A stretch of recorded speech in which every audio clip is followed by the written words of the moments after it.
Okay. जय हिंद। मैं brigadier Hemant महाजन, स्वातंत्र्यवीर सावरकर राष्ट्रीय स्मारक फेसबुक लाइव में आपका स्वागत करता हूं। आज का जो हमारा सेशन है ये इम्प्रॉम्प्टू रहा है, क्योंकि आज सुबह एक खबर आई थी कि 29 और 30 के रात को एक क्लैश हुआ पेंगैंगसो लेक साउथ के एरिया में, जहां पे इंडियन आर्मी ने जो चाइनीज सोल्जर्स हमारे एरिया में अंदर आने आ रहे थे उनको रोका और उसमें से कुछ सोल्जर्स पकड़े भी गए। तो ये एक ऐसी इंफॉर्मेशन है कि पहली बार इंडियन आर्मी ने एक प्रोएक्टिव ऑपरेशन किया है, एक आक्रामक कार्रवाई की हुई है और जो चाइनीज सोल्जर्स हमारे एरिया में आ रहे थे उनको आने से पहले पकड़ा है। अभी इसके बारे में कुछ खबर है कि जो खबर ऑफिशियली अनाउंस हुई है, कुछ खबर है जो सोशल मीडिया के ऊपर आ रही है, कुछ खबर है कि जो हमें कुछ दोस्त जो है हमारे वहां से मिलती है। तो मैं ज्यादातर जो चीज ओपन डोमेन में गवर्नमेंट की तरफ से आई है या इंडियन आर्मी की तरफ से आई है इसके बारे में बातचीत करूंगा, क्योंकि बाकी की जो खबर है वो अभी तक ऑथेंटिकेटेड नहीं है, इसलिए उसके बारे में बातचीत करना ये सही नहीं होगा। अगर आप देखेंगे तो काफी सारे टीवी चैनल्स इसके बारे में बात कर रहे थे, काफी सारे सोशल मीडिया के ऊपर इसके बारे में थोड़ी बहुत बातचीत हो रही थी, न्यूज़पेपर्स की जो ई कॉपी है उसके बारे में बातचीत हो रही थी। तो अभी हम देखते हैं कि आज तारीख है 31 अगस्त। तो 29 और 30 के रात को क्या हुआ इसके बारे में बात करेंगे। ये क्या क्या हुआ, कैसे हुआ, क्यों हुआ और इसका आगे आने वाले दिनों के अंदर इसका इफेक्ट हमारा जो चाइनीज का जो इंट्रूजन है जो लद्दाख में हुआ है इसके ऊपर किस प्रकार से होगा और क्या चाइनीज वापस जाएंगे, इन सभी चीजों के बारे में हम बातचीत करेंगे। आपको पता है कि 29 और 30 अगस्त की पहली की जो दशा है वो इस प्रकार की थी कि चाइनीज ने 5 मई को लद्दाख में 4 जगह पे अतिक्रमण किया। पैंगैंगसो लेक का एरिया था, इसके बाद फिंगर जिसे बोलते हैं गलवान का एरिया, फिर डेप्सांग, हॉट स्प्रिंग, ये 4 इलाके थे। उसके बाद काफी बातचीत हो गई, चाइना हमें घुमाता रहा, हम वापस जाएंगे इस प्रकार से बताते रहा और उसके बाद 15 और 16 जून के रात को एक क्लैश हुआ जिसे गलवान की लड़ाई के बारे में बोला जाता है। और ये जो गलवान की लड़ाई थी इसके अंदर हमने हमारे कमांडिंग ऑफिसर कर्नल बाबू और 19 सोल्जर्स ने अपनी जान वहां पे दे दी और उसकी कीमत चाइना को काफी बड़ी तादाद में चुकानी पड़ी। उनके कम से कम 54 सोल्जर्स मारे गए हैं, हजारों करेक्शन सैकड़ों जख्मी हो गए हैं। चाइना ने ये चीज छुपाने की कोशिश की, हमने ये जो सब था ये खुल्लम खुला सबको बताया कि हमारे इतने सोल्जर्स गए हैं। लेकिन आज सोशल मीडिया के ऊपर चाइनीज सोल्जर्स और जो एक सर्विसमैन चाइनीज है उसमें बहुत ही एंगर है चाइनीज गवर्नमेंट के खिलाफ, क्योंकि कारण यह है कि जो इंडियन सोल्जर्स जिन्होंने अपनी जान दी अपने देश के लिए, उनको तो जो हमारी सोसाइटी है, हमारी सरकार है, फौज है, उन्होंने उनको ऑनर के साथ उनके लास्ट राइट्स किए। लेकिन चाइनीज सोल्जर जो है चुपचाप से उनको दफनाया गया, कहीं न्यूज़पेपर में कोई चीज नहीं आई, उनके जो फ्यूनरल था उसके लिए कोई नहीं गया। लेकिन आस्ते आस्ते ये चीज आनी शुरू हो गई, क्योंकि जब कोई जाता है तो उसके नाम से कोई मेमोरियल बना जाता है, उसका ग्रेवयार्ड होता है, वहां पे टॉम स्टोन लगता है, तो ये बाद में ये चीज आ जाती है। और चाइनीज सोशल मीडिया के ऊपर खास तो सर्विंग सोल्जर्स जो चाइनीज आर्मी के हैं और एक्स सर्विसमैन जो चाइनीज आर्मी के हैं, उनमें इस चीज के बारे में बहुत ज्यादा एंगर है। वो सोचते हैं कि गवर्नमेंट ने उनको सही इज्जत नहीं दी। अल्टीमेटली जो ग्लोबल टाइम जो चाइना का न्यूज़पेपर है उन्होंने अल्टीमेटली एक्सेप्ट किया कि हाँ हमारे सोल्जर तो जरूर कुछ गए हैं, लेकिन हम सही समय आने के बाद इसके बारे में बताएंगे। हमने चाइना के ऊपर अलग-अलग तरीके से दबाव डाला, उनके खिलाफ हमने आर्थिक युद्ध शुरू किया, उनके प्रोपेगेंडा वॉर को हमने कड़ा जवाब दिया। हमने दुनिया के 130 देश हमारे साथ आ गए, इसके सिवाय सिर्फ 30-40 देश ही चाइना के साथ थे। हमने चाइना के खिलाफ अलग-अलग स्तर के ऊपर बहुत सारी कार्रवाई की। सोचा ये जाता था कि ये दबाव से चाइना शायद जो जहाँ से वो वापस नहीं गए थे, वहाँ से वो वापस जाएँगे। लेकिन इतना सारा दुनिया का दबाव डालने के बावजूद चाइना वहाँ से वापस नहीं गया। हमारी कोर कमांडर लेवल के ऊपर 5 बार बात हो गई और उसके बावजूद वो वापस जाने के लिए तैयार नहीं थे और जिस प्रकार से उनकी फ़ौज की वहाँ पे कॉन्सन्ट्रेशन हो रही थी, इससे ये बिल्कुल साफ था कि उनका जाने का कोई इरादा नहीं है, बल्कि वो अपनी जो सैन्य की जो स्ट्रेंथ है, वहाँ पे बढ़ा रहे हैं। एग्ज़ाम्पल मैं कुछ आपको थोड़ा ब्रीफ में बताना चाहता हूँ कि चाइनीज़ की जो स्ट्रेंथ है, वो किस प्रकार से बढ़ी। पहले उन्होंने उनके जो मिसाइल्स हैं, वो तिब्बत में उन्होंने डिप्लॉय किए और मिसाइल्स का इस्तेमाल तिब्बत में अगर है तो हमारे देश के खिलाफ ही हो सकता है। फिर उन्होंने अपने हेलीकॉप्टर्स वहाँ पे डिप्लॉय किए। उसके बाद आज ही मैंने 1-2 टीवी चैनल्स के ऊपर बाइट दिया हुआ है कि उन्होंने जो उनके जे-20 नाम का जो सबसे अत्याधुनिक जो उनका फाइटर प्लेन है, इसे वहाँ पे तैनात किया हुआ है।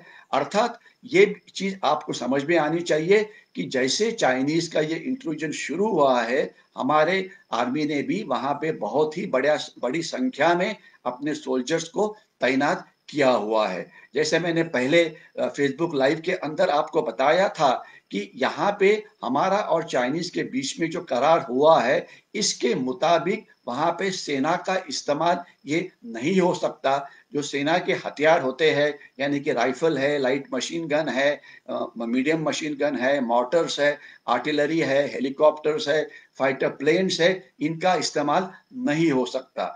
क्या अगर आप एक दूसरे के एरिया में आते हैं, तो आपको दूसरे देश को एक बैनर दिखाना पड़ता है, एक फलक दिखाना पड़ता है कि आपने हमारी एरिया में इंट्रूजन किया है या अतिक्रमण किया हुआ है। लेकिन फ़ौज के वेपन का इस्तेमाल नहीं हो सकता। और आपको पता है कि जब गलवान के वैली में जो क्लैश हुआ था, जो 14-15 जून को पूरी रात चला, इसके अंदर कौन से जो वेपन्स थे हमारे सेना ने इस्तेमाल किए।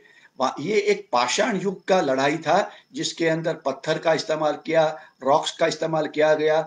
चाइनीज़ सोल्जर्स के पास जो लाठियाँ थी उनसे छीन के उनका इस्तेमाल किया। उनके पास लोहे के कुछ लोहे के खाम थे, उसका इस्तेमाल किया गया और हमने इतनी ज़्यादा संख्या में चाइनीज़ सोल्जर्स मारे। और आपको ये पता है कि 1978 के बाद चाइनीज़ सोल्जर्स का ब्लड पहली बार उनकी देश के लिए सीमा के ऊपर उन्होंने डाला है। इसके पहले चाइनीज़ सोल्जर की कोई भी कैजुअल्टीज़ नहीं हुई है। तो इससे उनको बहुत शॉक लगा और जो चाइनीज़ जनरल थे, जिन्होंने ये प्लानिंग की थी, उनको बर्तरफ किया गया या उनको सैक किया गया। उसके बाद अलग-अलग प्रकार का हम दबाव डालते रहे, ये सोच के कि वो वापस जाएँगे, पूरी दुनिया उनके ऊपर दबाव डाल रही है, लेकिन चाइनीज़ वापस जाने के लिए तैयार नहीं थे। 4 दिन पहले की हम बात इसके ऊपर जाते हैं। 4 दिन पहले एक इम्पोर्टेंट घटना हुई।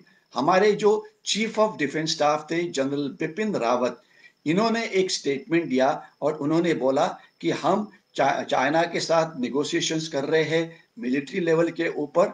हम अलग-अलग तरीके से उनसे बातचीत करते रहेंगे, लेकिन अगर इसका इस्तेमाल चाइनीज़ पीछे जाने में नहीं होता है, तो ये याद रखना चाहिए हमारे पास जो मिलिट्री ऑप्शन है, यानी हम हमारी फ़ौज का जो इस्तेमाल कर सकते हैं, ये भी ऑप्शन आज हमारे पास है और इसका हम इस्तेमाल कर सकते हैं। ये 4 दिन पहले की बात है। जनरल बिपिन रावत जो चीफ ऑफ डिफेंस स्टाफ है, यानी कि आर्मी, नेवी, एयर फोर्स के जो मुख्य है, इन्होंने ये बात कही। जैसे ही उन्होंने ये बात कही, हमारे मीडिया के अंदर कुछ जो तथाकथित तज्ञ हैं, उन्होंने बोला कि oh my God! General Bipin Rawat इस प्रकार से धमकी कैसे दे सकते हैं? चाइना ये पाकिस्तान नहीं है। अगर हम धमकी देंगे और अगर वो लड़ाई करते हैं, तो हम क्या करेंगे?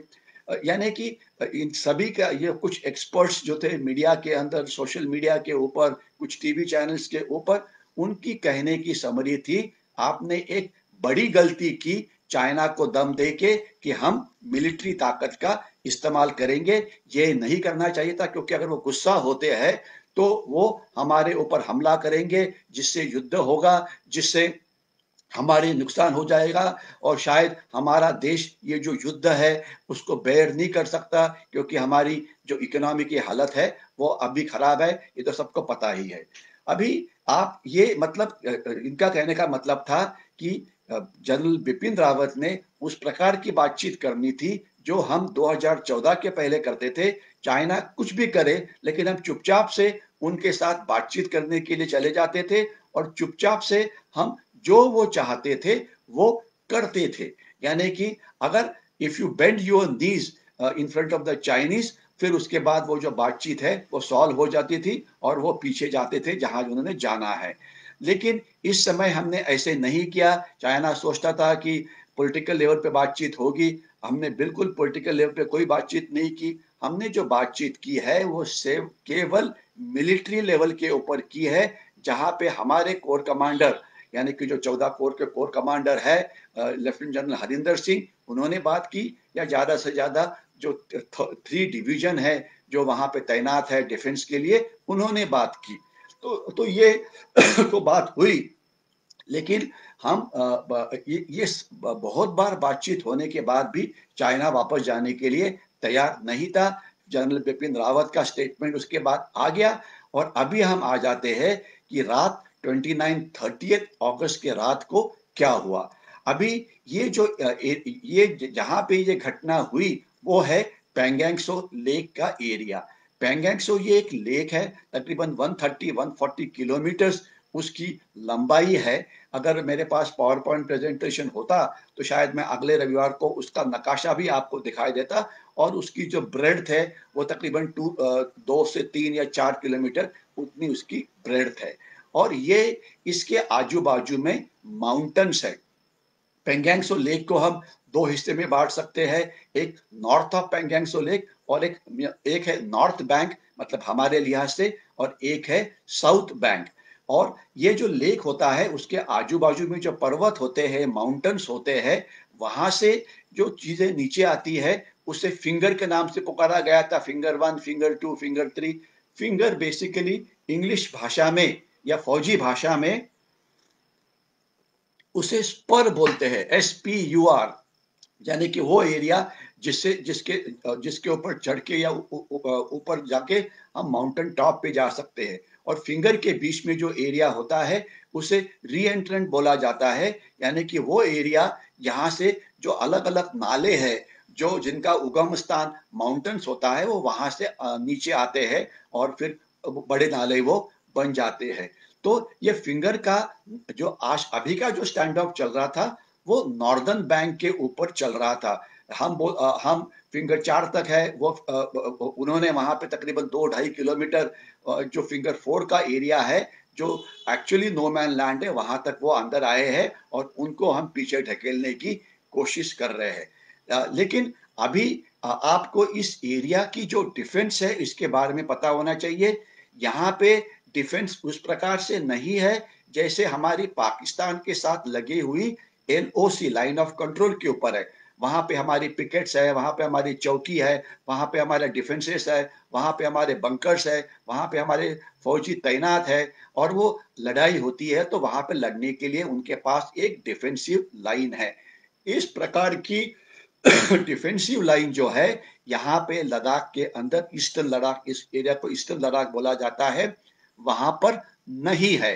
क्योंकि ये जो इंटरनेशनल एग्रीमेंट्स हमने साइन किया उसमें ये भी एक कलम है कि इस एरिया में आप डिफेंसेस नहीं तैयार कर सकते। गलत बात थी, जिसने ये एग्रीमेंट साइन की ये गलत था, क्योंकि अगर देश की रक्षा करनी है एक किसी लाइन तक तो वहां पे तो डिफेंसेस होने ही चाहिए, वहां पे पिकेट्स तो होने ही चाहिए, वहां पे माइनफील्ड को तो ले करना ही चाहिए, तो ये तो होना ही चाहिए। लेकिन ये नहीं, ये वहां पे नहीं है, क्योंकि हमने एक गलत तौर का एक एग्रीमेंट उनके साथ साइन किया है। और इसका इस्तेमाल करते हुए चाइनीज हर साल 300-400 बार हमारे एरिया में इंट्रूजन करते थे। कुछ दिन के लिए, कुछ समय के लिए वहां पे रहते थे, उसके बाद वापस चले जाते थे। मैंने लाइन ऑफ एक्चुअल कंट्रोल और एलओसी के बीच में जो फर्क है, ये जब मैंने पहले स्वतंत्र वीर सावरकर स्मारक के लिए जब फेसबुक लाइव किया था तभी मैंने एक्सप्लेन किया था।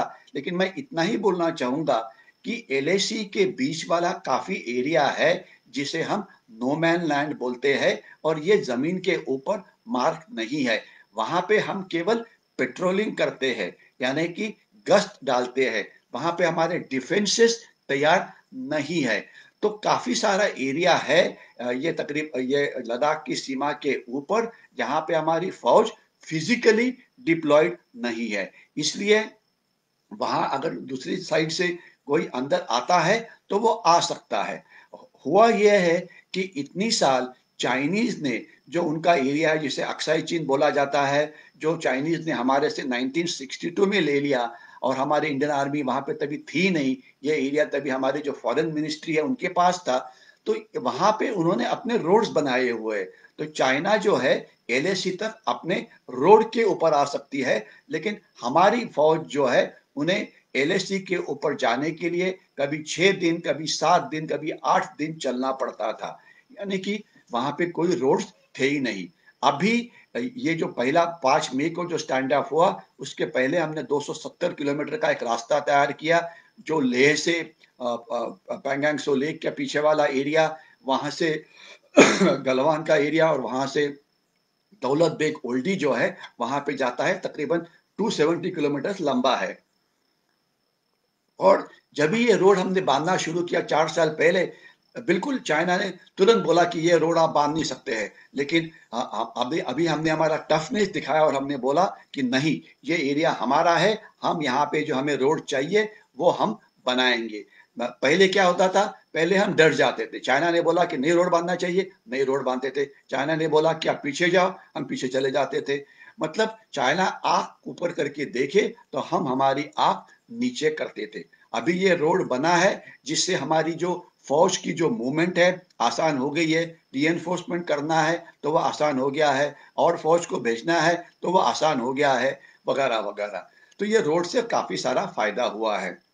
और 5 मई के बाद हमने वहां पे और काफी एक्स्ट्रा फौज ये लाई हुई है। आपको पता है कि जो ये एरिया है तकरीबन 15-16 हजार फीट इसकी हाइट है। यहाँ का जो टेम्परेचर है ये -25 से लेकर -30, -40 डिग्री सेंटीग्रेड है यहाँ की, यानी कि वो एक बहुत ठंडा एरिया है। यहाँ पे ऑक्सीजन कम है, इसलिए वहां पे लड़ाई करनी है तो आदमी एकदम थक जाता है। और इतना ही नहीं, तो इसकी जो मैकेनिकल एफिशिएंसी है ये भी यहाँ पे काफी कम हो जाती है। तो अभी हम 29-30 के रात को आते हैं। चाइना ने पहले ही फैसला करके रखा था कि अभी कुछ ऐसे इलाके में चला जाए जहां पे इंडियन आर्मी डिप्लॉयड नहीं है, वहां पे जो माउंटेन टॉप है उसको जाके ऑक्यूपाई किया जाए, और उसके बाद बोलेंगे कि स्टेटस को हो गया, ये एरिया हमारा ही है, हम यहाँ से वापस नहीं जाएंगे, और वो एक एरिया जो है उनके नीचे आ जाएगा। जनरल रावत ने इस चाइना का जो इस प्रकार की जो इंट्रूजन है, इसे सलामी स्लाइसिंग के नाम से पुकारा था कि आस्ते आस्ते आगे जाना और अपनी क्लेम बढ़ाते रहना, और हमें कायदे का कानून का ये दिखा के साइकोलॉजिकल वॉर का इस्तेमाल करके पीछे पीछे भेजना। तो ये चाइनीज का प्लान था। लेकिन इस समय वो अभी तक की लड़ाई जो पैंगोंग त्सो में हुई है वो नॉर्दर्न बैंक के ऊपर हुई है। अभी वो सदर्न बैंक की तरफ से आगे बढ़ रहे थे, और उनका एरिया था कि हमारे एरिया में अंदर आया जाए और जो बड़ी हाइट से उसे ऑक्यूपाई किया जाए। अभी हमने वहां पे हमारे अच्छी सर्वेलेंस डिप्लॉय करके रखी थी, रडार्स है और काफी सारी प्रकार की सर्वेलेंस है। उसके बारे में मैं ज्यादा डिटेल में बात नहीं करूंगा क्योंकि वो कहना सही नहीं रहेगा, लेकिन हमारी सर्वेलेंस वहां पे अच्छी है। तो रात के समय एक चाइनीज का कॉन्वॉय, यानी कि कुछ गाड़ियां उनकी रोड की तरफ से हमारे एरिया में वो आगे आ रही थी। हमने उनको देखा, हमने हमारी फौज को तैयार रखा था, हमने वहां पे एक एम्बुश लगाया था। एम्बुश यानी कि घात। हम चुपचाप से बैठे थे, जैसे वो अंदर आए तो हमने खट करके उनको रोक लिया। उसके बाद एक स्कफल शुरू हुआ, यानी कि एक दूसरे की पिटाई। जो रिपोर्ट है हमने उनकी काफ़ी पिटाई की और उसके बाद जो ये है कि जो स्ट्रेंथ तकरीबन 400-500 जो लोग आए थे, बाकी के तो काफ़ी चले गए, लेकिन शायद कुछ चाइनीज़ सोल्जर्स आज हमारे हाथ में है। ये इस प्रकार की जो चीज़ है, ये सोशल मीडिया पे ऊपर घूम रही है और सच क्या है, वो आगे आने वाला दिन बताएगा। लेकिन तकरीबन 25-30 चाइनीज़ सोल्जर शायद हमारे पास है और बाकी के जो चाइनीज़ है, वो भाग गए हैं और अभी हम जो वहाँ की जो हाइट्स है, वहाँ पे हमारी फ़ौज अच्छी तरह से तैनात है। यानी कि इस एरिया के अंदर अगर चाइना ने आना चाहा तो वो अंदर आएँगे नहीं।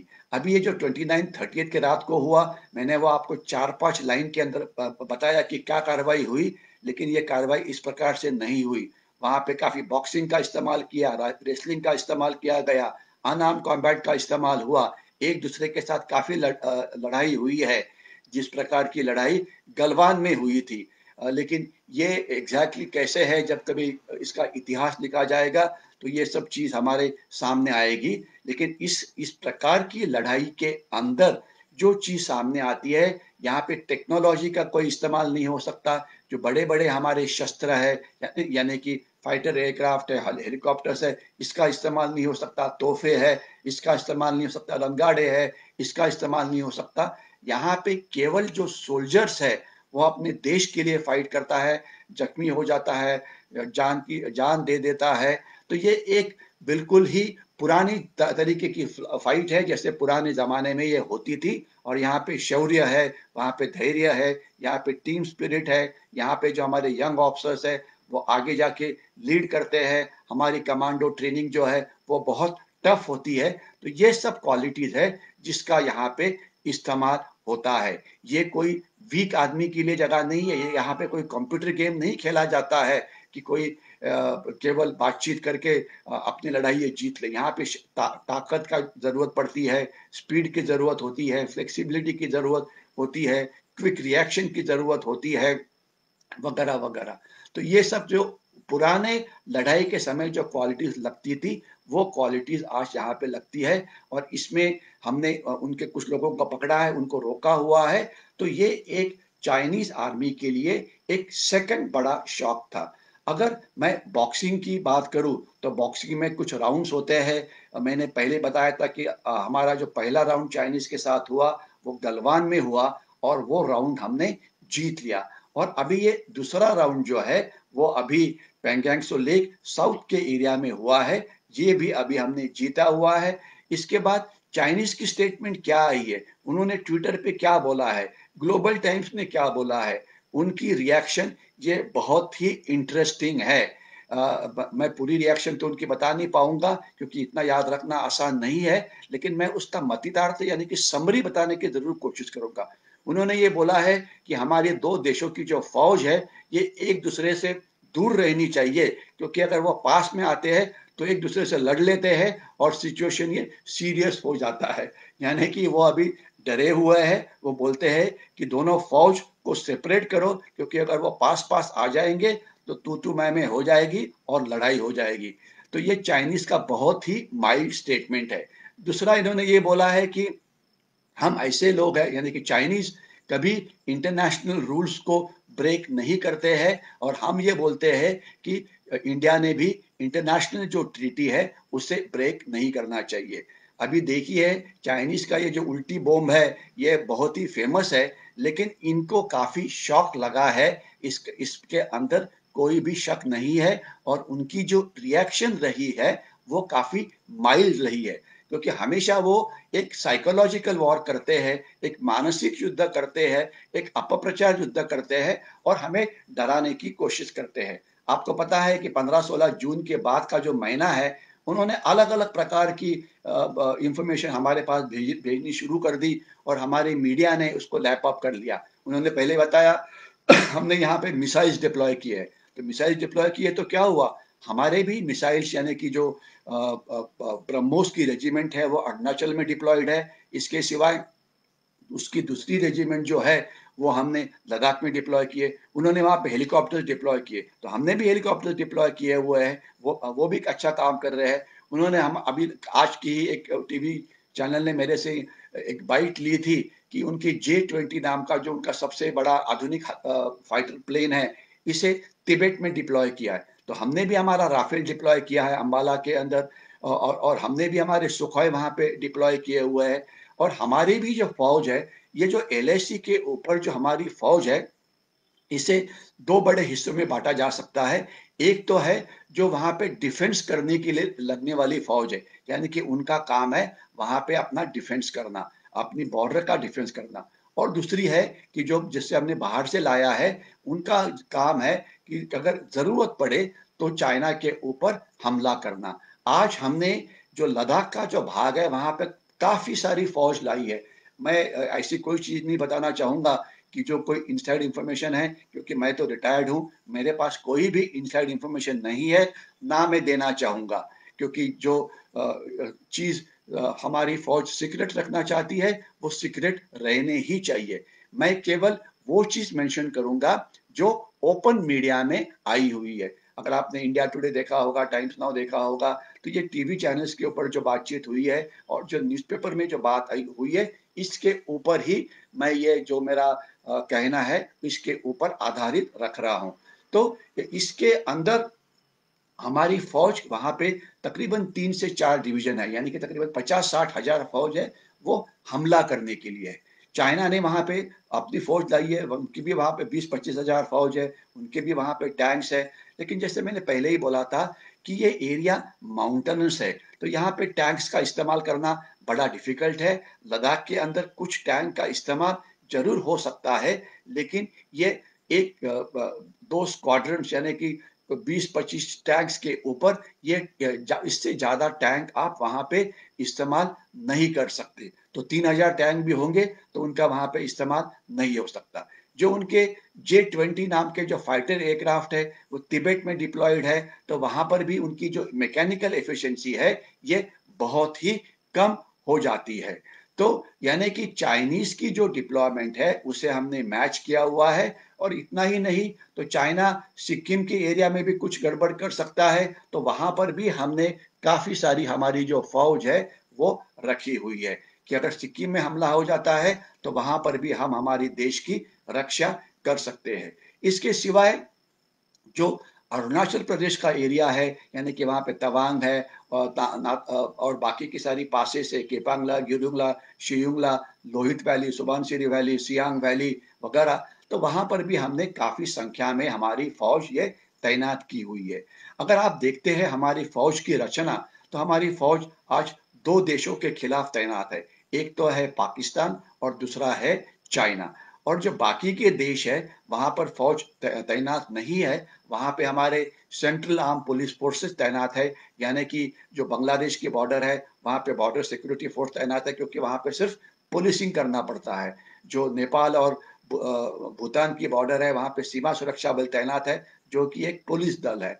जो आपका जो कोस्टल एरियाज़ है, सागरीय सुरक्षा है, वहाँ पे इंडियन कोस्ट गार्ड डिप्लॉयड है, जो भी खैर वो तो एक फ़ौज का एक भाग है, लेकिन वो लड़ाई में उसका रोल थोड़ा-सा कंपैरेटिवली कम है। तो लेकिन चाइना और पाकिस्तान के सीमा के ऊपर इंडियन आर्मी ये डिप्लॉयड है, खासतौर LOC के ऊपर और LAC के ऊपर। तो LOC जो अपना लगा हुआ है पाकिस्तान के साथ, वहाँ पे जो हमारी फ़ौज है वो अलग ही है, और जो LAC वाली जो फ़ौज है, यानी कि चाइना की सीमा वाली फ़ौज है, वो अलग है। लेकिन ट्रेडिशनली जो हमारे अटैकिंग फोर्सेस होते थे, जिसे स्ट्राइक कोर बोला जाता था, ये ज़्यादा हमने पाकिस्तान सीमा के ऊपर रखे थे, क्योंकि पाकिस्तान को हम दुश्मन नंबर 1 मानते थे। लेकिन जॉर्ज फर्नांडिस जी उन्होंने बहुत साल पहले कहा है कि हमारा एनिमी नंबर 1 ये चाइना है।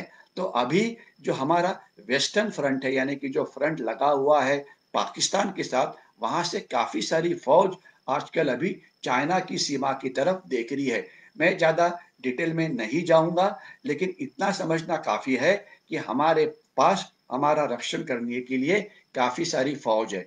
इतना ही नहीं, तो आपको पता है कि आज जम्मू कश्मीर का जो एरिया है, वहाँ पे एंटी टेररिस्ट ऑपरेशन करने में इंडियन आर्मी काफ़ी बड़ा काम करती है। रोज़ ही आप देखते हैं 2-3 दहशतवादी मारे जाते हैं। हमारा ख़ैर सोल्जर का भी डेथ हो जाता है। पिछले 1 हफ्ते के अंदर हमारे 4 सोल्जर्स ने अपना डेथ वहाँ पे डेथ हुआ है। आज ही एक खबर थी, एक हमारे ऑफिसर का भी डेथ हुआ है ये एलएसी के ऊपर। तो यानी कि इंडियन आर्मी और सीमा के ऊपर वायलेंस ये एक बहुत ही पुरानी चीज है और ये चलता रहता है। इसलिए हमारी जो आर्मी है ये काफी लड़ाई के लिए तैयार है, क्योंकि अगर आपको लड़ाई की केवल ट्रेनिंग करती है तो वो काफी नहीं होता। अगर आप एक्चुअली लड़ाई करते हैं तो आपको अपनी काबिलियत क्या है इसका जो पता है ये पता लग जाता है। तो इसलिए इंडियन आर्मी की एक्सपीरियंस ये बहुत है। तो अभी ये 29-30 का क्लैश हुआ, इसके बाद क्या होगा? इसके बाद कुछ लोगों का मानना है कि जो हमारा 62 का जो वॉर है, ये 62 का वॉर अक्टूबर के महीने में शुरू हुआ था और नवंबर में खत्म हो गया। और नवंबर के 15 नवंबर या 20 नवंबर के बाद यहाँ पे काफी हेवी स्नोफॉल हो जाता है। तो इस स्नोफॉल के अंदर, इस एरिया के अंदर कोई भी बड़ा ऑपरेशन ये किया नहीं जा सकता। तो इसलिए कुछ लोग बोलते हैं कि चाइना अक्टूबर के महीने में अटैक करेंगे और उसके बाद तुरंत बर्फ पड़नी शुरू हो जाएगी, तो जो एरिया वो कैप्चर करेंगे वो उनके पास ही रहेगा। तो इसलिए शायद हमने ये एक प्रोएक्टिव ऑपरेशन किया है और चाइनीज आने के पहले ही उनको रोका है। इसमें एक चीज और टीवी के ऊपर आई थी, उसको मैं बोलना चाहूंगा कि इस ऑपरेशन के अंदर विकास बटालियन का इस्तेमाल हुआ है, जिसे एसएफएफ बोले जाता है, स्पेशल फ्रंटियर फोर्स। अभी ये स्पेशल क्या है इसके अंदर? आपको शायद पता होगा कि हमारे जो इसके पहले के जो चीफ ऑफ आर्मी स्टाफ थे, जनरल दलबीर सिंह सुहाग, वो चीफ ऑफ आर्मी स्टाफ बनने से पहले वो एसएसएफ के प्रमुख थे। एसएसएफ क्या है कि ये एक फौज है, ये कमांडो फोर्स है। ये उनकी ट्रेनिंग बहुत अच्छी है, लेकिन इनके जो सोल्जर्स है ये सब तिबेटन्स है। आपको पता है कि जब तिब्बत के ऊपर चाइना ने अतिक्रमण किया, वहां से 3-4 लाख तिबेटन्स भाग के हमारे देश में आ गए 1959 के अंदर। दलाई लामा आज हमारे पास है, तो आज 3-4 लाख तिबेटन जो है हमारे देश में है। तो ये सब तिबेटन्स है जो एसएसएफ में शामिल हुए हैं। तो ये जो चाइनीज का एरिया है इसे काफी अच्छी तरह से जानते हैं, वो इसी एरिया में रहते हैं, इसलिए वो बहुत टफ है। कम ऑक्सीजन के साथ भी वो रह सकते हैं। वो एक बहुत ही स्पेशलाइज्ड फोर्स है और इन्होंने दहशतवादी विरोधी अभियान के अंदर भी काफी अच्छा काम किया हुआ है। तो ये एक अच्छी ट्रेंड फोर्स है जिसका यहाँ पे इस्तेमाल हुआ है और शायद इससे चाइना को एक बड़ा शॉक लगेगा, क्योंकि चाइनीज सोल्जर्स जो है वो हाई एल्टीट्यूड के अंदर लड़ाई करने के लिए काबिल नहीं है। वो वहां उनका हर एक सोल्जर अपने पीठ के ऊपर एक ऑक्सीजन सिलेंडर लेके आता है, क्योंकि जो वहां का जो कम ऑक्सीजन है उनकी उसको उनकी उन्हें आदत नहीं है। वो चाहते हैं कि कुछ चाइना के जो 50 लाख तिबेटन्स है वो उनके फौज में शामिल हो जाए, लेकिन वो आने के लिए तैयार नहीं है। अभी एक खबर आई है कि एक तिबेटन को उन्होंने मेजर जनरल के लेवल के ऊपर लिया हुआ है और कुछ तिबेटन्स को वो अपने चाइनीज फौज में लाने की कोशिश कर रहे हैं। लेकिन ये जो 29-30 का ऑपरेशन है, अभी मैं अगले 2-3 मिनट में रुकने वाला हूं, क्योंकि आज मेरा उद्देश्य केवल इस ऑपरेशन के बारे में बोलना था कि जिसे हमने चाइना को एक बार फिर से शॉक दिया है। हमने एक प्रोएक्टिव ऑपरेशन किया है, हमने एक ऑफेंसिव एक्शन किया है। शायद कुछ चाइनीज सोल्जर्स पकड़े गए हैं, उनकी रिएक्शन काफी माइल्ड है। और इतना ही नहीं, तो इसी समय हम चाइना के खिलाफ काफी सारी एक्शंस अलग अलग स्तर के ऊपर कर रहे हैं, यानी कि हम चाइना के खिलाफ एक हाइब्रिड वॉर लड़ रहे हैं। अभी ये माना जाता है कि अभी जो आने वाले ये त्योहार है, अभी गणेश चतुर्थी शायद आज ही है, उसके पहले फेस्टिवल आए थे, मोहर्रम था, ये फेस्टिवल है, उसके बाद अभी दिवाली दशहरा आने वाला है। तो इसके अंदर चाइना का तकरीबन 40,000 करोड़ का नुकसान होने वाला है। तो आपको एक बार फिर विनंती है कि चाइनीज चीजों के ऊपर 100% बॉयकॉट डालो। कोई भी चाइनीज चीज मत लो। कोई भी शॉप में अगर चाइना की आइटम बेची जाती है तो उसे मत खरीदो। शॉपकीपर को बोलो कि हम आपके शॉप में नहीं आएंगे अगर आप चाइनीज चीजें बेचते हैं। तो इससे इसलिए चाइनीज के ऊपर बिल्कुल जीरो टॉलरेंस होना चाहिए और उनको हमने हमारी जिंदगी से निकाल देना चाहिए। दूसरी जो चाइनीज का जो अपना प्रोपेगेंडा वॉरफेयर है, उसके लिए आप ये मत करो। अभी कुछ यूथ है जो मुझे भी एक आधे व्हाट्सएप के ऊपर मैसेजेस भेजते रहते हैं, वो मुझे ग्लोबल टाइम्स की लिंक भेजते हैं। ग्लोबल टाइम्स बोल रहा है कि इंडिया ने सीमा के ऊपर आक्रामक नहीं होना चाहिए, बल्कि इंडिया ने जो कोरोना या चाइनीज वायरस है उसके ऊपर नजर रखनी चाहिए। अरे भैया, अपने यूथ को बोलो, ये ग्लोबल टाइम्स को क्यों पढ़ रहे हो? आपको हमारे देश को पता नहीं है हमने कि क्या करना चाहिए, क्या नहीं करना चाहिए? तो इस प्रकार से ये चाइनीज का जो प्रोपेगेंडा है, उसका बिल्कुल आप विक्टिम मत बनो।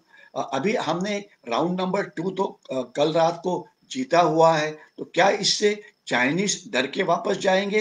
तो उसका शॉर्ट आंसर है बिल्कुल नहीं। क्या अक्टूबर में वो वापस जाएंगे? उसका आंसर है वो आने वाला समय बताएगा, लेकिन चाइनीज जल्दी से वापस जाने वाले नहीं है।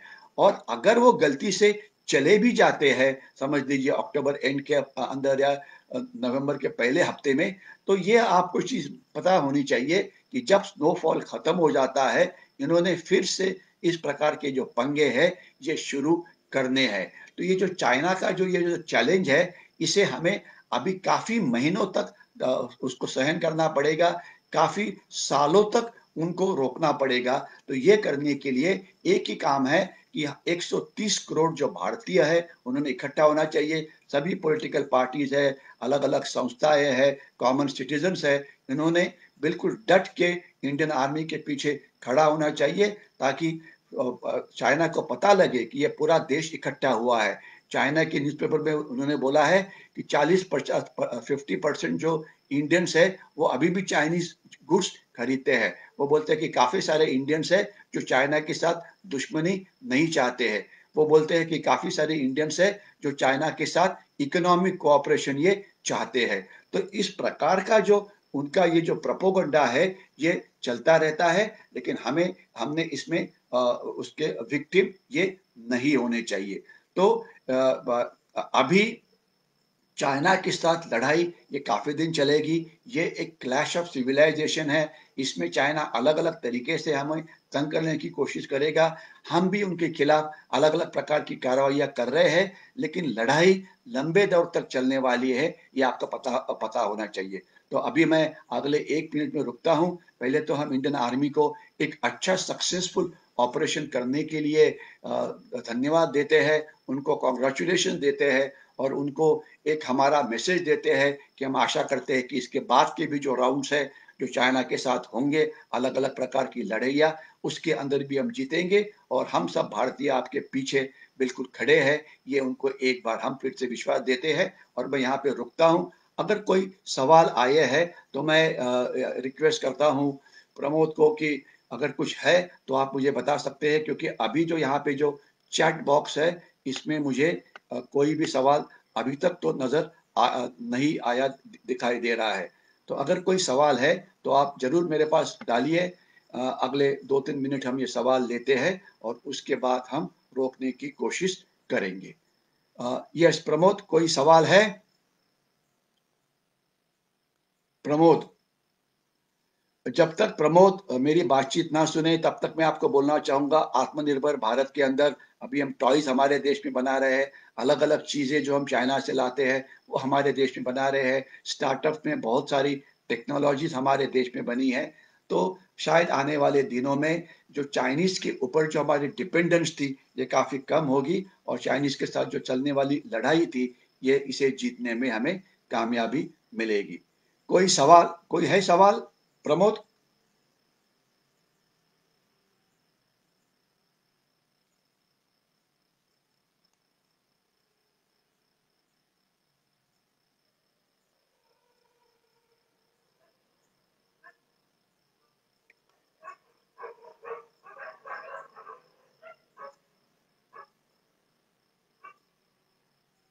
हाँ, चैट में नजर नहीं आ रहा है, 1 मिनट। अ, अच्छा, ये मुझे सुनाई दो ना, क्या पूछा? हाँ, अच्छा, ओके। ये एक सवाल ये आया, इसे खुला ही रख दो। एक सवाल आया है रोहित जी से, कुछ ये जो चैट पे जो सवाल है शायद मेरे पास नहीं आ रहे हैं, क्योंकि पता नहीं क्या टेक्निकल प्रॉब्लम है, लेकिन देखता हूँ मैं कि नज़र आता है कि नहीं, यहाँ नज़र नहीं आ रहा है। ओके, कोई बात नहीं है। तो रोहित जी पूछ रहे हैं कि चीन क्या साबित करना चाहता है? सिंपल बात है, चीन आपको नंबर 1 का दुश्मन समझता है और वो किसी भी तरीके से आपको पीस में रहने नहीं देगा, क्योंकि अगर शांतता रहेगी, तो आपकी देश की आर्थिक व्यवस्था ठीक होगी, देश की आर्थिक प्रगति होगी, जिससे देश आगे जाएगा और चाइना के लिए एक कॉम्पिटिटर बन के वो आगे आएगा। तो इसलिए वो चीन जो आपसे चाहता है वो आपको दबा के रहना चाहता है और वो बिल्कुल ही आपको किसी भी तरीके की जो प्रोग्रेस है, वो करने नहीं देगा और ये लड़ाई काफ़ी देर चलने वाली है। ओके, और कोई सवाल? हेलो, प्रमोद?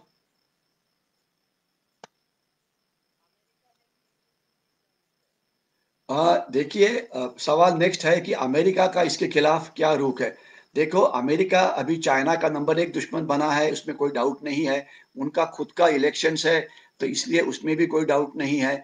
लेकिन अमेरिका जो उनके नेशनल इंटरेस्ट है, इसे उसका रक्षण करने की कोशिश करेगा, हमें मदद तो करेगा, लेकिन हमारी देश की जो लड़ाई है, वो हमें खुद को लड़नी पड़ेगी। अमेरिका हमें इंटेलिजेंस देगा, अमेरिका हमें वेपन्स की ज़रूरत पड़ती है, तो वो देगा।